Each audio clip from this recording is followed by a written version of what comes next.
Gostou de chegar no Dom e falar, e aí, Alex, o que a gente tem pra hoje? Bom, né? E aí? O que a gente tem pra hoje? O que nós vamos fazer hoje? Eu vou fazer coisas que mostram um pouquinho o trabalho do Dom, que não é só com ingrediente brasileiro, a história do Dom toda é construída em cima de sabores brasileiros, mas o que leva o Dom a um patamar diferente é um trabalho de pesquisa, sobretudo de simplicidade. Então, eu queria começar falando isso daqui para você. Segura.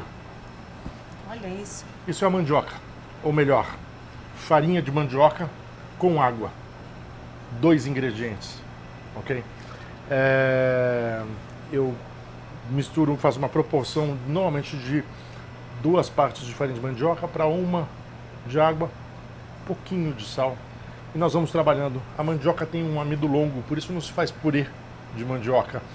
Mas esse amido longo dá uma textura a algumas massas bastante especial. Então a gente mistura 2 partes de farinha de mandioca, 1 parte de água, trabalha até ela tomar um ponto. Isso. Este ponto eu abro num cilindro de pasta, faço como se fosse um macarrão, corto o formato que eu quiser e frito. Aí eu vou pedir agora para você apertar ele. Uau! Gente, que delicadeza! Olha isso. Alex, a mandioca ainda é sua rainha? A mandioca vai ser a espinha dorsal da cozinha brasileira. O único ingrediente que já estava no Brasil, antes do Brasil ser chamado Brasil. É o ingrediente que atravessa todas as fases do Brasil. Colonização, modernização, industrialização, está presente hoje no Brasil em todas as mesas de todos os lares brasileiros. A mandioca é a rainha do Brasil. Nossa, né?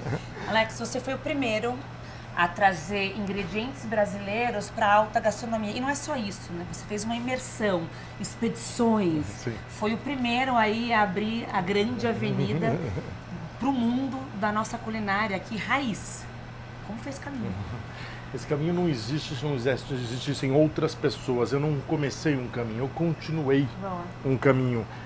Esse caminho não dá para falar desse caminho que foi aberto antes sem falar do Laurent Soidot, sem falar do que é o Claude Troisgros, porque ele não é só um chefe francês, ele é um Troisgros. Sim, muito bom. Ele vem de uma das mais finas linhas de cozinha da história da comida. Esses caras começaram a fazer cozinha francesa com ingredientes brasileiros. Eles começaram a dar valor ao ingrediente brasileiro. Tem mais uma figura principal, que é o Paulo Martins, de Belém do Pará. Dona Ana, mãe dele, abriu um restaurante chamado Lá em Casa. Paulo continuou. O Paulo, num ato de generosidade absurda, um dia me manda de presente 2 caixas de produtos do Pará para fazer uma competição de cozinha. Não era para botar no meu restaurante, era para fazer uma, na época, você como chefe, para ganhar destaque, reconhecimento, um dos caminhos era fazer competições de cozinha. E o Paulo generosamente me manda e acaba se tornando talvez uma das maiores influências na cozinha que eu faço hoje. O Paulo sempre foi um paraense, ele nunca fez receitas autorais, ele sempre fez receitas da terra dele.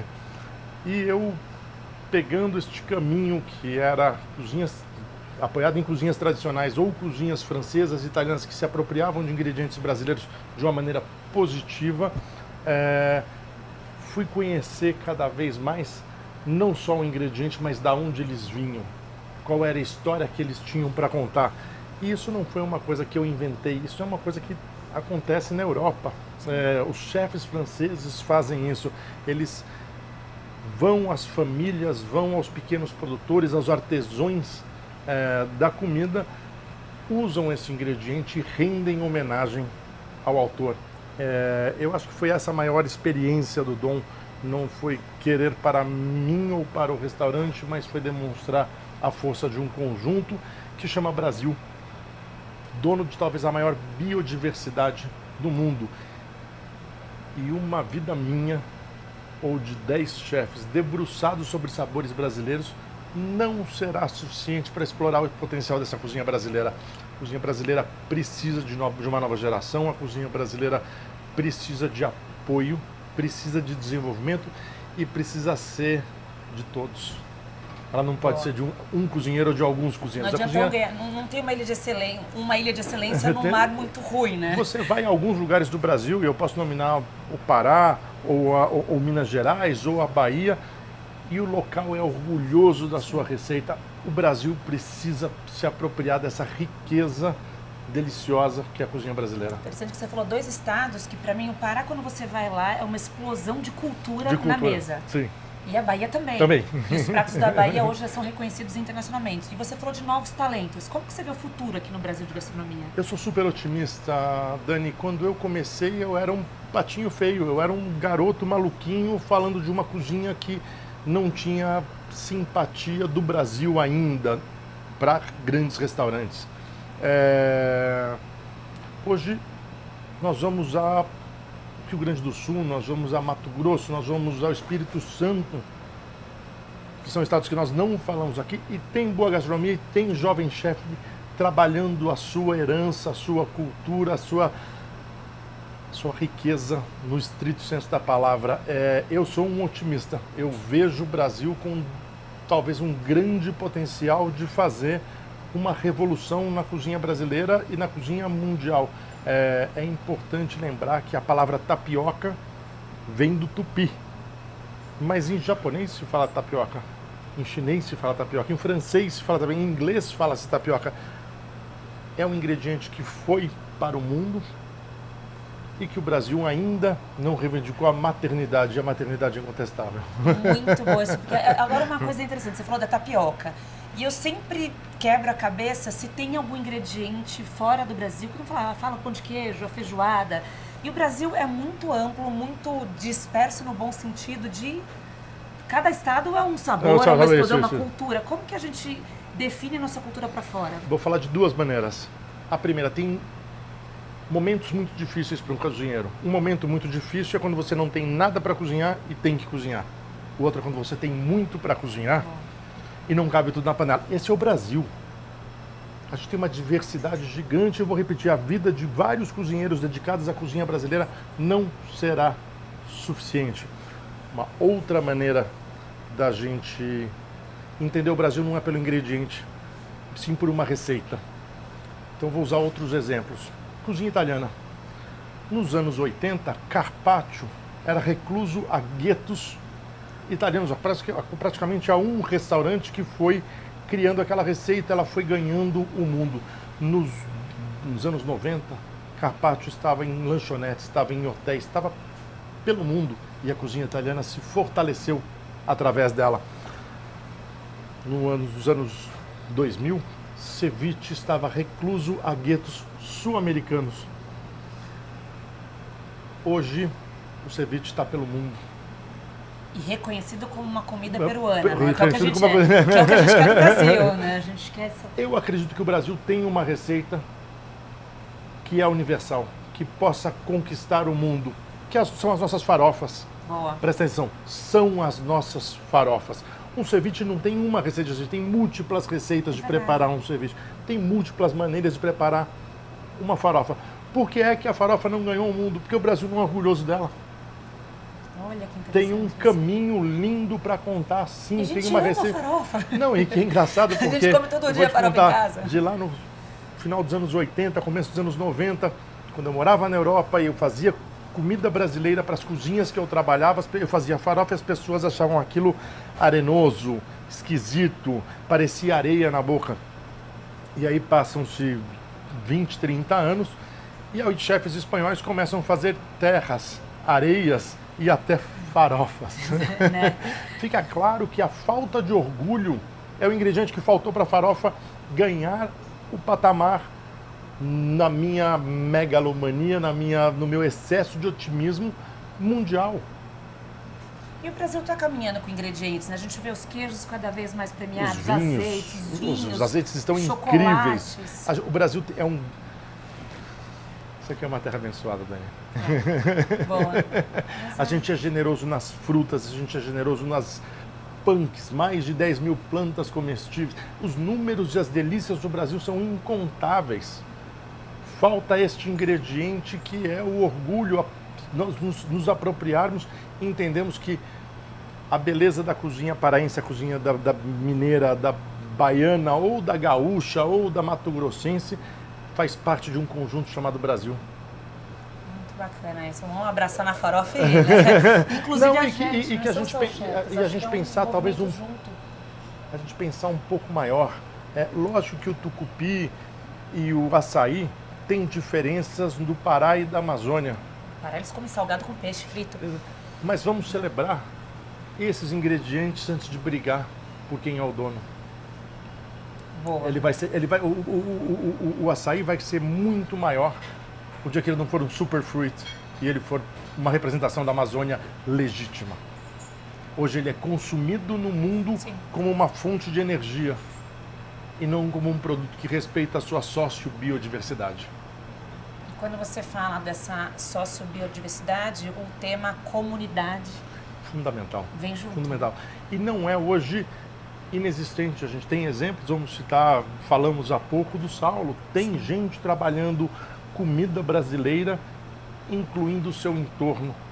A cozinha é afetiva, a cozinha é familiar, a cozinha é gregária. História, cultura. Ela é a trilha, o alimento é a trilha de estudo de todas as ciências humanas. Olha É que importante a gente ganhar esse sentimento para a cozinha brasileira continuar florindo, crescendo e apoiar sobretudo a nova geração. A nova geração precisa do meu, do seu, do nosso amor, apoio. Incentivo mesmo, Incentivo. né? Alex, você falou muito de próxima geração, dos seus sonhos.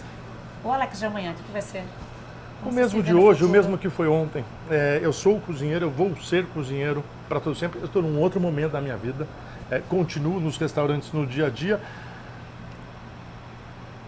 Mas eu acho que a função hoje é abrir espaço, é mostrar sucessão.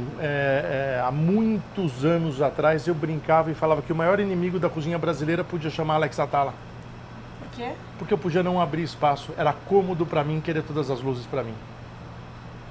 Mas você não acha que você abriu um caminho que muita Eu gente acho, e trilhou atrás? este talvez seja o meu maior orgulho. Ter realmente feito uma contribuição à cozinha brasileira tão grande quanto quem abriu para mim. E eu já nominei alguns. A gente tem que passar o bastão, a gente tem que jogar essa energia boa para frente, a gente tem que celebrar, sobretudo, este conjunto delicioso que se chama Brasil. Desculpa falar dessa forma, mas A gente tem orgulho da nossa culinária, da nossa gastronomia. Eu também tenho. Dani, eu vou dizer uma coisa assim,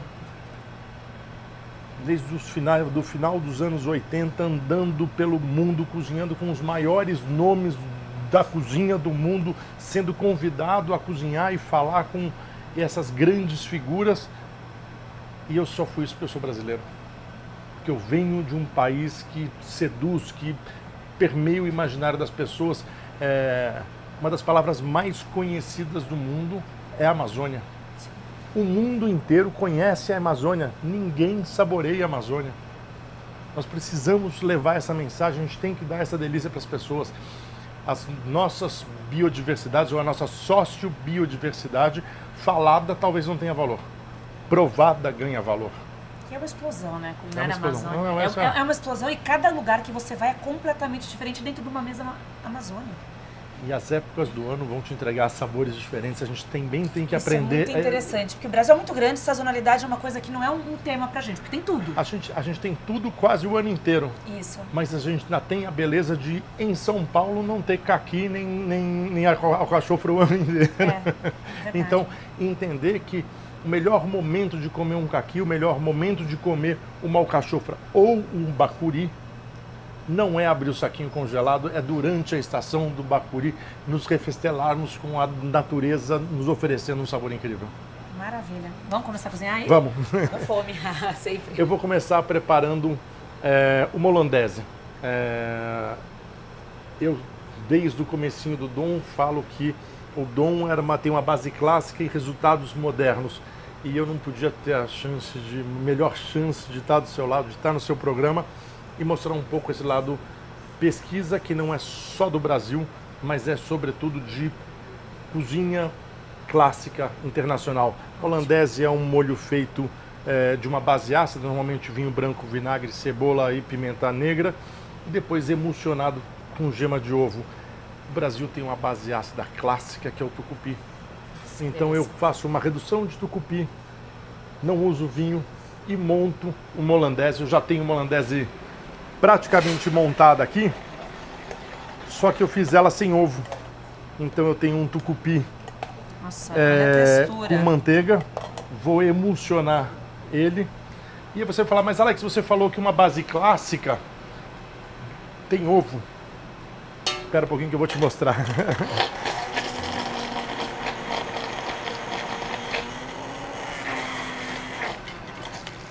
É isso que te motiva, Alex? Sempre você tentar reinventar o que é clássico, trazer elementos novos? Eu acho que tem uma coisa na cozinha que é muito parecida com a joalheria. A joalheria, a mais fina arte de fazer a beleza feminina vem de poucos ingredientes. O design, o conforto, o acabamento, a expressão artística do autor geram luxo. Então eu sou um fanático pela cozinha brasileira e por esse lado artesanal de você fazer com as mãos, de você criar sobre parâmetros existentes, sabores que surpreendem. Eu tenho aqui, Dani, cebola assada. Eu pego uma cebola, asso no forno com casca, depois eu devagarzinho abro ela, corto fatias, vou pegar 2 lâminas de cebola e vou colocar uma no fundo de cada prato.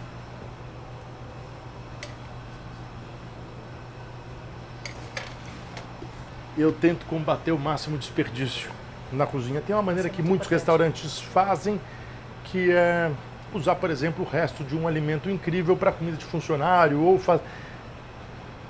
Eu sempre quero ir um pouquinho além.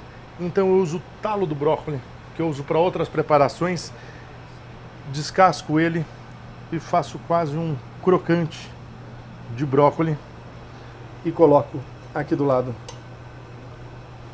Mais do que sabor, eu estou pensando em textura. O talo do brócolis ele pode chegar a ser fibroso, mas se você trabalhar ele bem, ele é crocante. E o barulho é muito sedutor. Vou fechar o olho agora e vou convidar você. Eu vou fechar o olho agora e vou convidar você para pensar, por exemplo, num pão sendo serrado, o barulho da faca, ou uma frigideira chiando. O barulho faz parte da comida, né?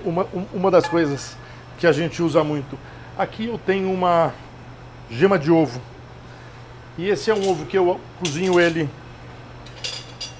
Esse é um ovo que eu cozinho ele inteiro a 70 graus durante 22 minutos. E aí eu tenho uma gema que é praticamente uma esferificação natural. Uau. Consigo uma textura ímpar nesse ovo. Na boca ele derrete. Deixa eu tirar ele aqui. Dá uma olhada como fica. Que coisa linda. Quando eu falo para você assim que uma das nossas maiores pesquisas, a nossa maior, é sobre simplicidade. Não é sobre usar ingredientes mirabolantes ou selvagens. A gente usa, lógico que a gente usa, mas sobretudo manter a cozinha na sua essência, que é a cozinha de mãe, uma cozinha executável, uma cozinha que você, com repetição, consiga fazer em casa. Mas é interessante você falar isso dessa simplicidade, mas o que positivamente, que é tradicional na Amazônia, a formiga trouxe muita informação, né? Que era uma coisa que já acontece, por exemplo, nos restaurantes de Manaus. Então, a formiga é engraçada, eu vou contar uma historinha rápida. Uma das primeiras vezes que eu usei formiga num congresso, era um congresso muito relevante em Copenhague, algumas pessoas me chamaram de maluco aqui no Brasil, porque no Brasil não se comia formiga, não era uma verdade o que eu estava falando. Eu tenho uma afirmação para fazer. No Vale do Paraíba, as tanajuras, o içá, sim, e não só, sim, é uma receita brasileira. Sim. Ela sim faz parte da cultura e não é só lá dos índios da Amazônia, é daqui, desse estado. Mas a formiga está muito atrelada com comer formiga com fome, com sofrimento, com miséria, com nojo, talvez. E é natural que as pessoas tenham isso com o inseto. E aí eu repergunto, o que é mel? Né? Então, nada vai te parecer estranho se ele for introduzido na sua vida na primeira infância. Por isso a educação alimentar é tão importante, a diversidade de alimentos na primeira infância é fundamental. E o índio come a formiga com a mesma felicidade que um garoto daqui de Pindamonhangaba. Se divertem juntos quando vão caçar as formigas no momento delas. Eu botei um pouquinho de sal na minha gema, coloquei um pouco de pimenta do reino, um pouco nada, é bastante, eu dou uma exagerada. É uma característica também da holandese. O molho que não tem gema de ovo, ganha a gema de ovo com uma textura super especial no prato. E aí eu vou dar o acabamento colocando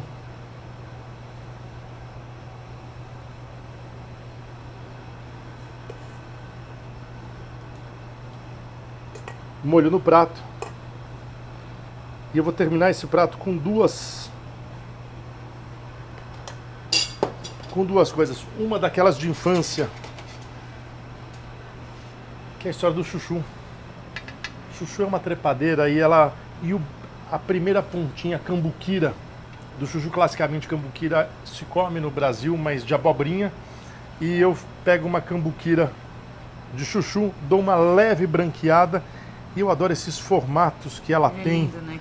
essas molinhas, E mais uma vez uma outra textura que vem à boca. Vou pegar um pouco de azeite de erva, vou colocar em cima. Vou pegar um pouquinho de sal, jogar em cima com uma pinça. Eu vou dar uma misturadinha só para elas salgarem bem. Também é verdade que ganha um brilho bastante especial, e isso aumenta muito o appetite appeal de cada receita, o apelo de comer. Deixa eu fazer com você.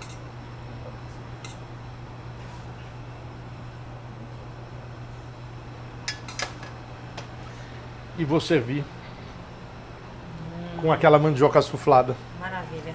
Posso levar mesmo? Vamos embora. Essa experiência de quebrar essa Nossa, mandioca é quase aquele plástico bolha, né? Nossa, eu sou viciada nisso, gente. E viciei meus filhos também. Alex, você voltou com PF aqui no almoço. Sim. Gente, é genial. Eu continuo fazendo arroz e feijão. Gente, você quer comer um bom arroz e feijão? Vai lá.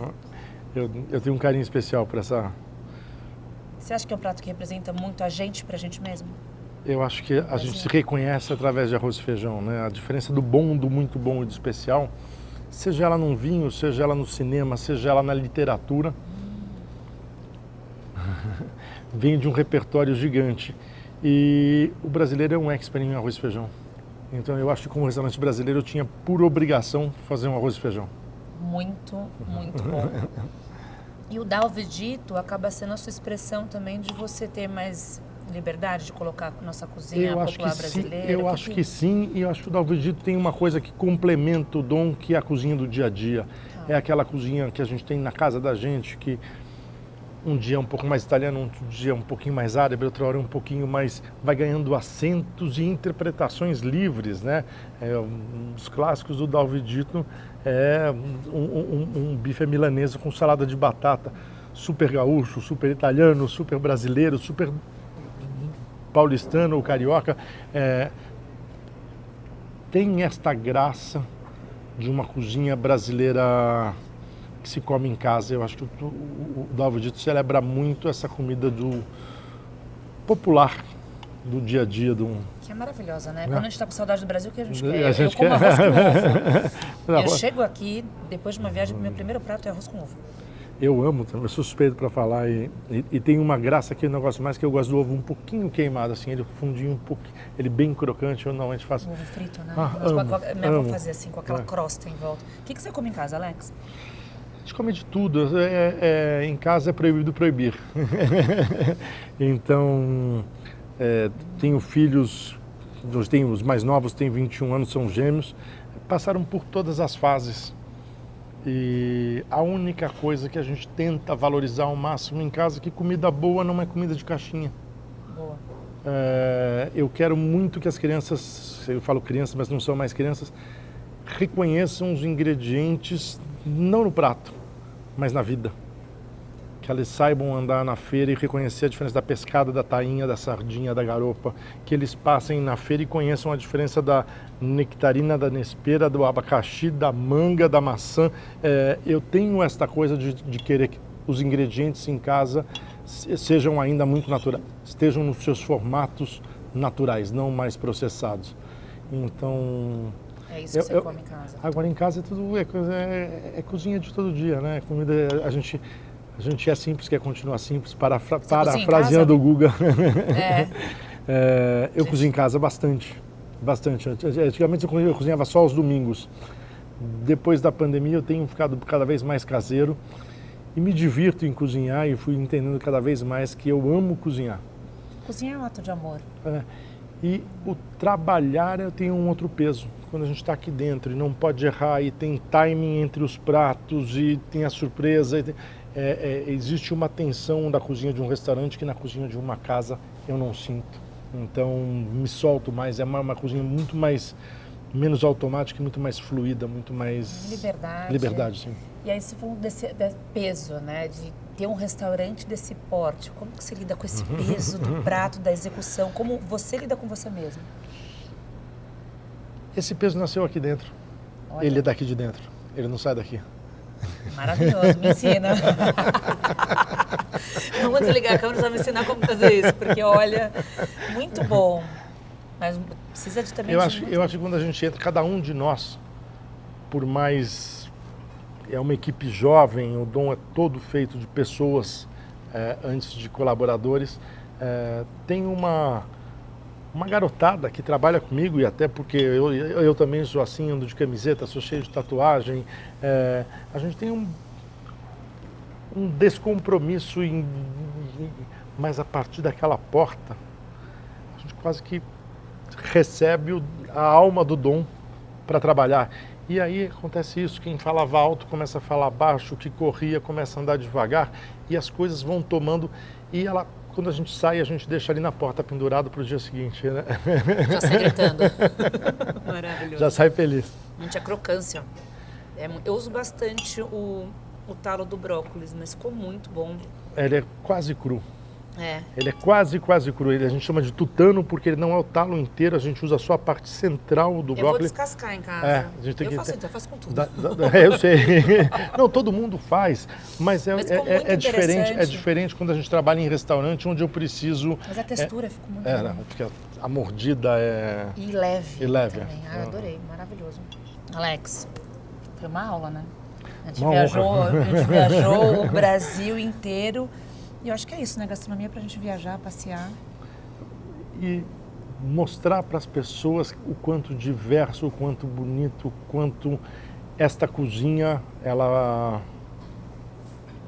gera valor. É importante as pessoas entenderem, o mercado entender, talvez todo o setor de alimentação entender que chefes geram valor. Sim. Ao ingrediente, à cultura, à nossa marca país que é o Brasil. Maravilha, e que o brasileiro tenha mais cultura, né? Porque merece. E que a cozinha seja de todos nós. Maravilha, nossa. Obrigado, Dani. Obrigado. Uma honra cozinhar para você. Foi uma delícia. Gostou do conteúdo? Curta, comente, compartilhe e não esqueça de se inscrever porque tá vindo muito mais coisa bacana.